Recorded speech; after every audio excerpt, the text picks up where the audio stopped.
Hi, brand new fraud ആണ്. ഇതിന് നമ്മുടെ ഒരു രേഖകളും അവർക്ക് ആവശ്യമില്ല, നമ്മുടെ ഫോൺ നമ്പർ മാത്രം മതി. പ്രത്യേകം ശ്രദ്ധിക്കുക, 2 കീവേഡ് ആണ് ഞാൻ പറഞ്ഞുതരാൻ പോകുന്നത്. ഒന്ന്, നമ്മുടെ മൊബൈൽ ഫോൺ സർവീസ് പ്രൊവൈഡറുടെ കസ്റ്റമർ കെയർ എന്നാണെന്ന് പറഞ്ഞിട്ട് ആരെങ്കിലും വിളിച്ചു കഴിഞ്ഞാൽ ഉടനെ അലേർട്ട് ആവുക. പിന്നെ അവർ പറയാൻ പോകുന്ന ഒരു വാക്ക് ഈ സിം എന്നുള്ളതായിരിക്കും. അപ്പൊ നമ്മുടെ സിമ്മിനെ ഈ സിമ്മിലേക്ക് അപ്ഗ്രേഡ് ചെയ്യാം എന്ന് പറഞ്ഞിട്ടായിരിക്കും കസ്റ്റമർ കെയർ എന്ന് പറഞ്ഞിട്ട് ഇവര് വിളിക്കുന്നത്.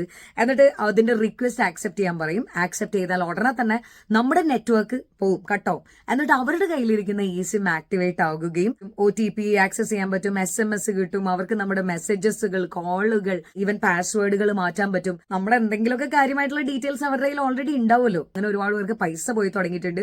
സിം റിലേറ്റഡ് ആയിട്ടുള്ള എന്തെങ്കിലും കാര്യത്തിന് കസ്റ്റമർ കെയർ എന്ന് പറഞ്ഞ് വിളിച്ചു കഴിഞ്ഞാൽ അവരോട് പറയാം, ഞങ്ങൾ നേരിട്ട് പോയി ചെയ്തോളാം എന്ന് പറയാം. സ്വന്തം മൊബൈൽ ഫോണിന്റെ നെറ്റ്വർക്ക് കട്ടായാൽ ഉടനെ തന്നെ ബാങ്കിൽ വിളിച്ചിട്ട് അക്കൗണ്ടുകളൊക്കെ സേഫ് സൈഡിന് ബ്ലോക്ക് ചെയ്തേക്കുക. നമ്മുടെ പരിചയത്തിൽ സ്മാർട്ട് ഫോണുള്ള എല്ലാവരോടും ഇതൊന്ന് പറഞ്ഞു കൊടുക്കുക. Stay cyber safe.